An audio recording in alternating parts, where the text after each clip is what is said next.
As we enter week 2 of the preseason, who has seen their stock rise? Who has seen their stock fall on today's episode?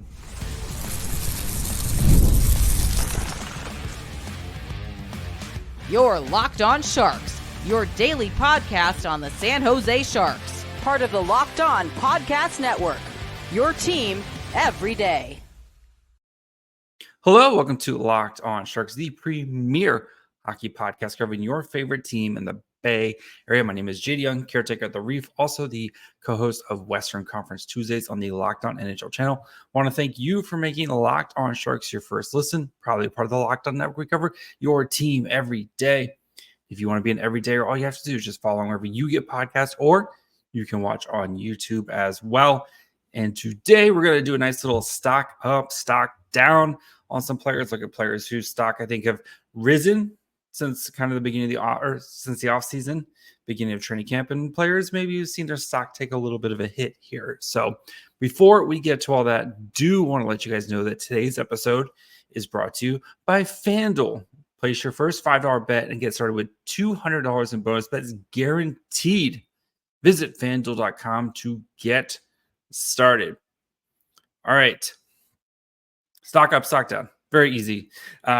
So focus on this is going to be kind of guys where we maybe thought they were, kind of their roles or where they're at, especially in the summer, to where we've seen them now that we've gotten a few preseason games, right? We have 3 preseason games under our belt.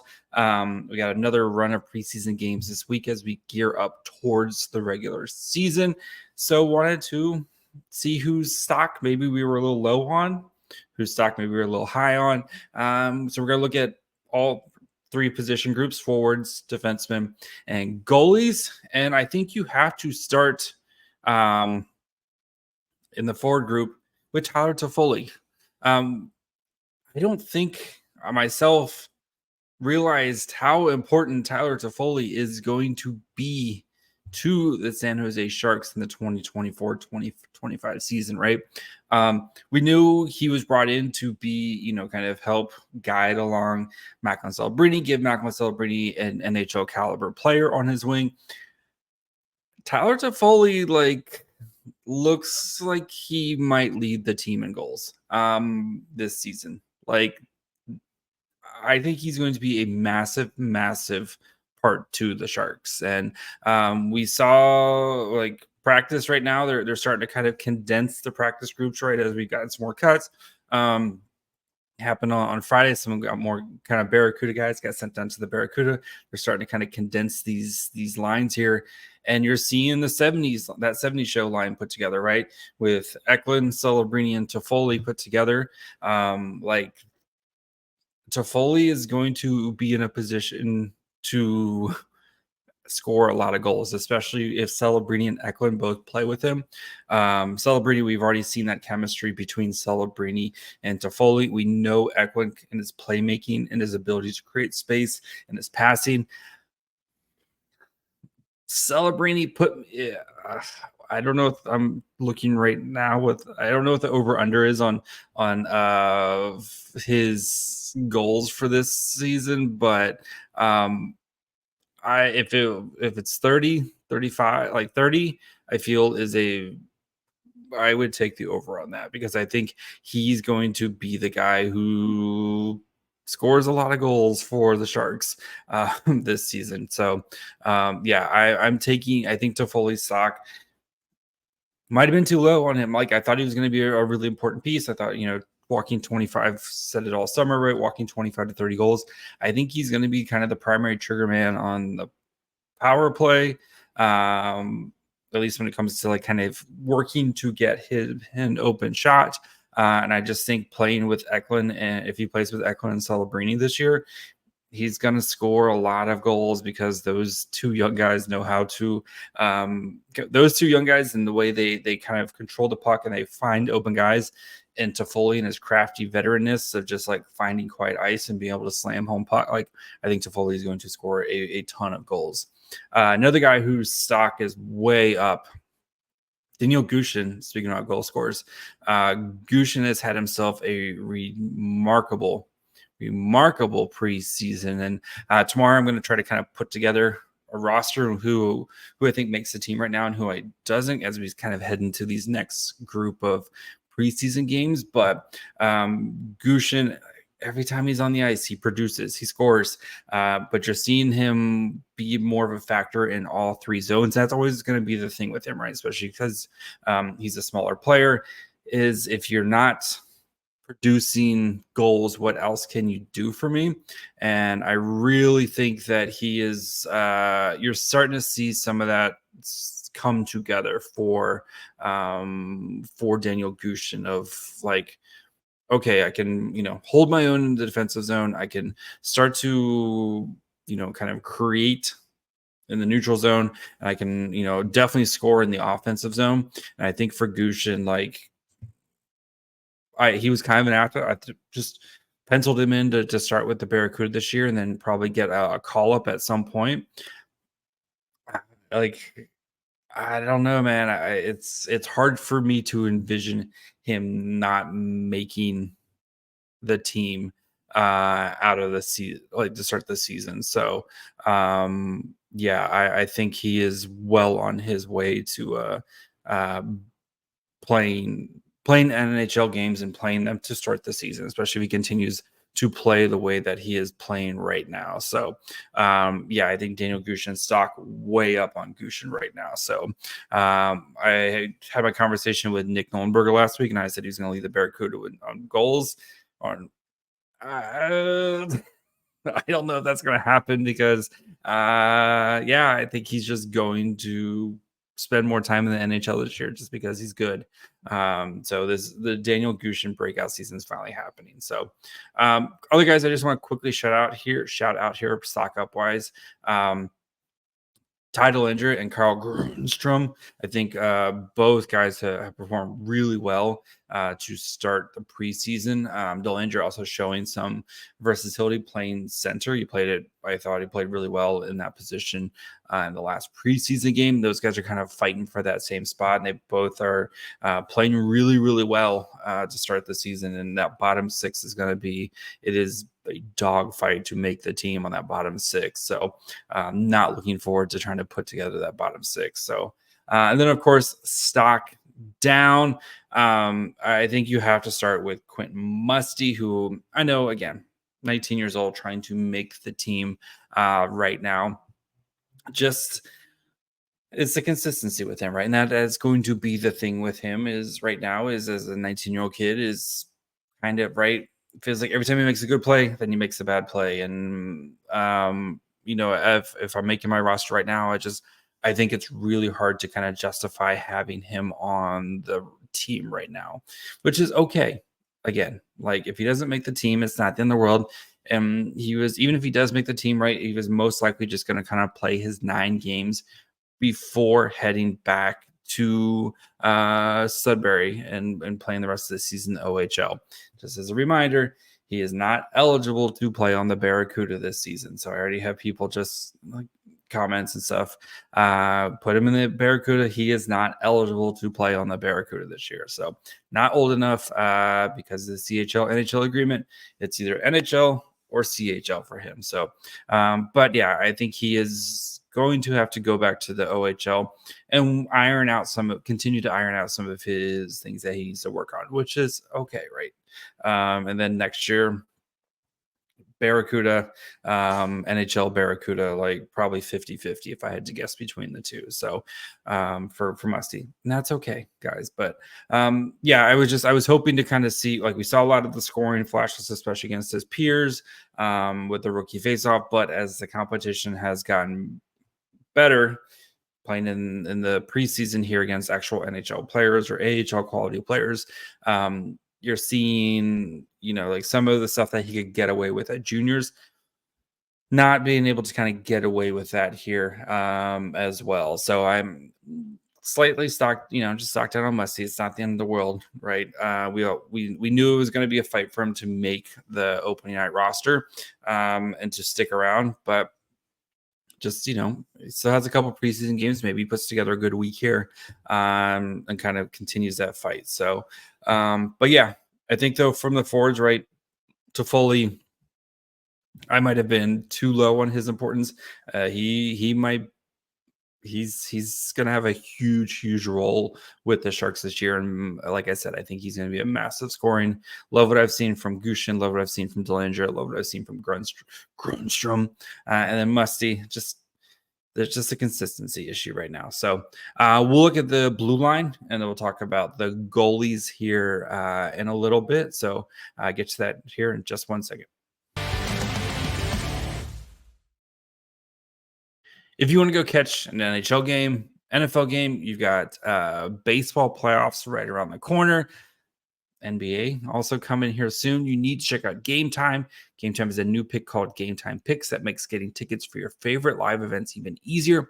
Game Time Picks filters out the fluff to show you only incredible deals on great seats so you don't have to waste time searching through thousands of tickets. The great thing about the app is they have curated deals to make it easier to find the best price on great seats. They have super deals. You can, of course, view your seats before you buy. Nothing worse than getting to an event and realizing that your seats stink. They have the lowest price guarantee, event cancellation protection, plenty of ways where they take care of you. So take the guesswork out of buying tickets with Game Time. Download the Game Time app, create an account, and use code LOCKEDONNHL for $20 off your first purchase. Terms apply. Again, create an account and redeem code LOCKEDONNHL, LOCKEDONNHL for $20 off. Download Game Time today. What time is it? Game time. All right, before we continue, we talk about the defense. Of course, I want to thank you guys for making Locked On Sharks your first listen. For your second listen, go check out one of the other great shows here on the Locked On Network, right? You have Locked On NHL, where we have been Mondays. We kind of the big stories of the week. Tuesdays, me and Seth talk about all things Western Conference, and we're continuing our Western Conference previews right now. Thursday, Eastern Conference, Wednesday, Eastern Conference, Thursday, you have power rankings, and Friday, all the big stories of the week as well. So plenty of good stuff here at the Locked On Network, wherever you get podcasts. And of course, you can watch on YouTube as well. All right, defense. How do you not start with Luca Cagnoni, who has been, I think, the story of the Sharks training camp among the defensemen, has been great. Like, the game does not look too fast for him, which is something that's always the thing, right? Is the speed of the game, and how do young players kind of deal with that? Like, for example, Sam Dickinson. Yes, I know Sam Dickinson's a year younger than Luca Cagnoni, almost 2 years younger than Luca Cagnoni, to be honest. But Dickinson, like, it looks a little fast for him, right? The processing just isn't quite there. And that's something we talked about after he got drafted, and me watching his game tape is sometimes the processing and decision-making isn't quite there where it needs to be. That's why I fully expect him to go back to London and spend another year with London and working on those issues and just getting more comfortable. That's a reps thing, right? Just continuing to play, and things will slow down for you naturally. Luca Cagnoni doesn't, like, those issues, the processing and how he sees the game and how he kind of thinks the game, that issue is not there for him. He has been outstanding when it comes to kind of playing with the speed of the game.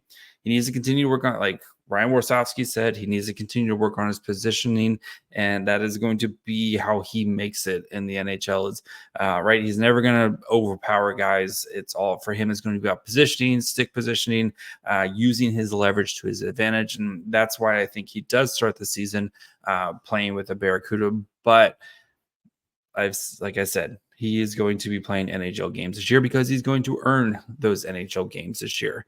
But you have to, Cagnoni Hive stand up the way he is kind of, like, he put together a record-setting season last year in Portland in the WHL.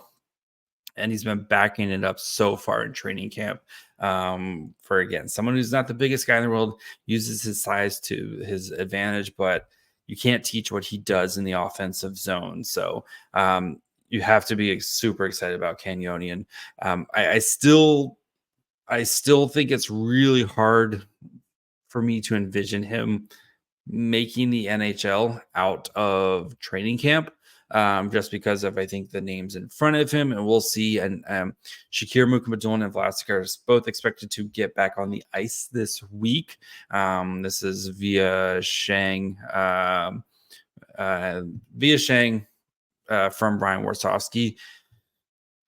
That doesn't mean they're going to be practicing. They could just be like, it's right. You skate, kind of see how you feel, see if you have any setbacks. Then you start to kind of practice, see how you feel, see if you have any setbacks. So also with Askarov too is also expected. So those guys are in front of Cagnoni, I think, when it comes to the depth chart and where they're at, right? Vlasic, of course, he's going to be on the team just because of that contract and who Vlasic is. And Mukhamadullin, although he hasn't gotten to do much of anything in training camp here, the equity that he's built up with the team last season and what he showed last year in the AHL and in his limited time, I think he's still ahead of Cagnoni on the kind of the pecking order.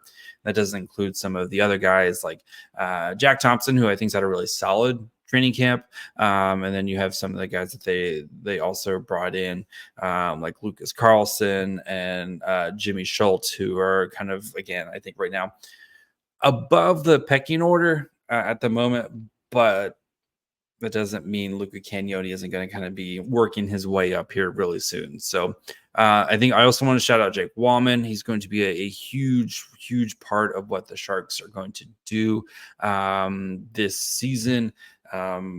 Still can't believe they got him and a second round pick for absolutely nothing. It's still it's just like, here's a free. What's the biggest problem with your defense other than like it just being bad? But like one of the biggest single problems is just like moving the puck out of the zone. Here's Jake Wallman, who like excels at that, and we saw it in his preseason action as well. He's going to be a huge part of the Sharks blue line and kind of what as they try to lift this thing off the floor. So but yeah, he's had a really good showing so far in the preseason. So stock down, I think I got a point to Henry Thrun, who I think it's a little disappointing. And again, he's a young player, right? He has basically one full season, NHL season under his belt. He's going to have ups and downs, and like still as a young player, just would like to see a little bit more, I think, in the preseason here. He needs to have a really strong week here as to try to solidify his job going into the regular season and earn playing time as well, especially because Vlasic, right? We don't know kind of where Vlasic's at and if he's going to be ready for the beginning of camp or not. Same thing with Mukhamadullin, right? We don't know if they're going to be ready for the opening night or not. Luca Cagnoni's breathing down their neck. And then you also have some of the guys like I mentioned before with Cagnoni, if one of those guys maybe steps up right now. But since Henry Thrun is also waivers exempt, just something to keep an eye on here. I would assume if things are tough with Vlasic, maybe starts an IR to kind of open up a spot. But I think Benning, Ruda, Ferraro, Ceci, and Wallman have all shown more, and especially guys like Wallman. And I think you could argue like Cagnoni, Jack Thompson, and some of these other guys younger guys have shown more as well from the defensive side. So I'm looking for a big week from Henry Thrun to really try to solidify his job and not only making the team, but also ice time as well. Because, I assume the Sharks are probably going to have 7 defensemen. That means one of them's got to sit every night. So we'll kind of see where it all lies right now. But, I think Thrun, like to see a big week from Henry Thrun this week. So we'll go to the goalies here in a minute. We'll talk about Vitek Vanecek, who we didn't really talk about much last week with his start. Of course, we'll talk about Romanov, get caught up on Askarov, all that fun stuff here in just 1 second. Hey, NFL fans, you can start the season with a big return on FanDuel, America's #1 sportsbook. So when you get a hunch in the middle of a game, you can check out the latest stats, view live play-by-play, and so much more from the same page where you place your bets. And you'll get started with $200 in bonus bets guaranteed when you place your first $5 bet. And until Tua comes back, just keep hammering the under on Dolphins games because I just don't have any faith in the Dolphins right now. So you can do all that over at FanDuel.com.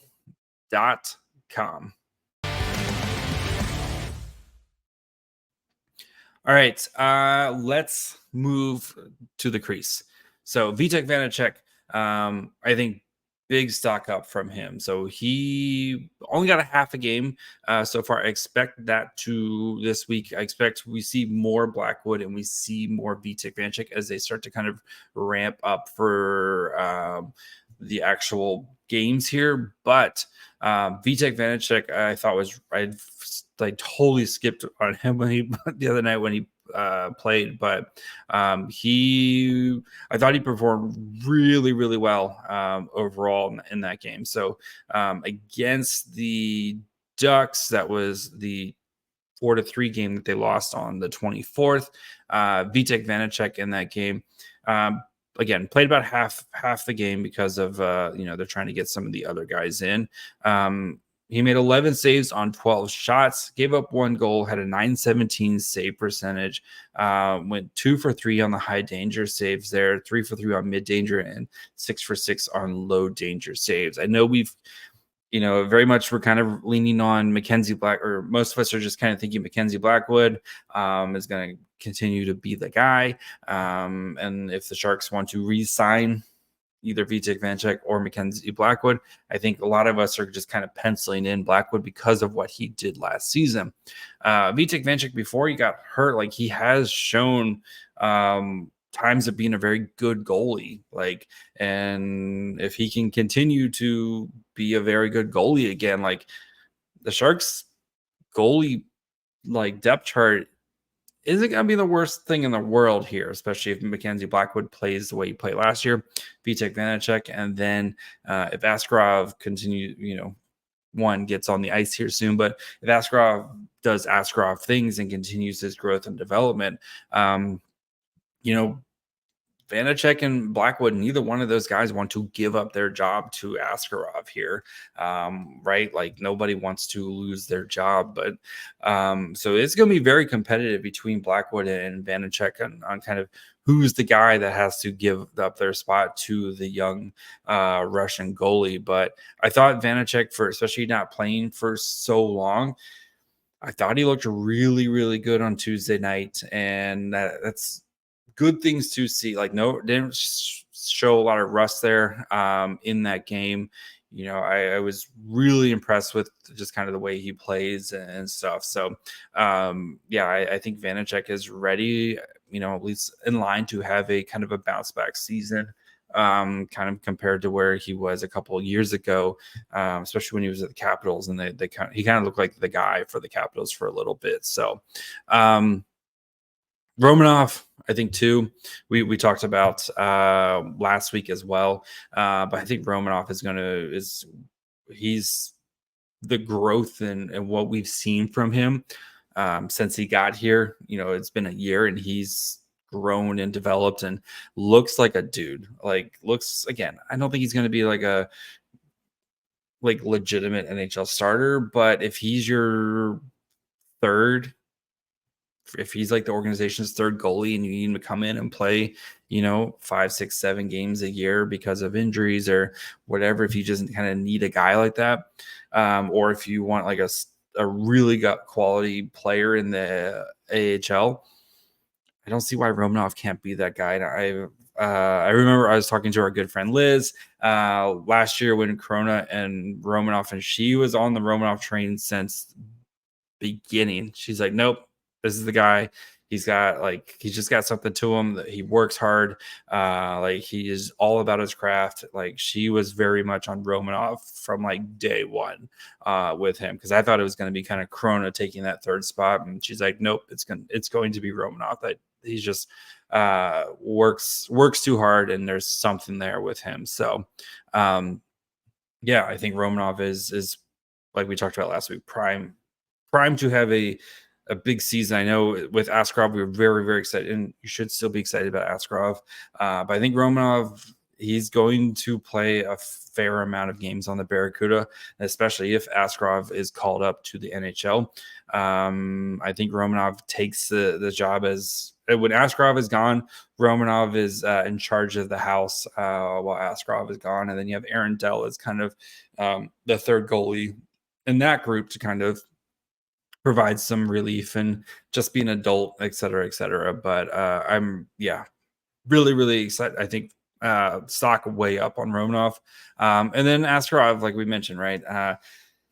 You don't want to say stock down because he's hurt, but like you got this new toy. It's like you get a new toy for Christmas, you get it out of the box, and it broke in the box, right? And you're just you tell your parents, they like go online and they're waiting for the replacement to come, and that's kind of how it feels with Askarov right now. Is I want to play with my new toy, but it's broken and I have to wait until the new one gets here. So, and the hope is that, again, him, Muka Madulin and Vlasic should all see the ice here at some point. Again, they want to be very careful, especially with their investment like this, right? You don't want to rush them, and especially when you have time to kind of start gearing up. But I think this is a big week, right? Especially with 2 weeks out from the start of the NHL season, and then the AHL season is not too far behind from there. I think this is a really big week for those guys to kind of get going here and get on the ice and start practicing at some point, because you don't want any setbacks, and it is a long season. So October 12th is the start of so you're like 2 weeks from Saturday.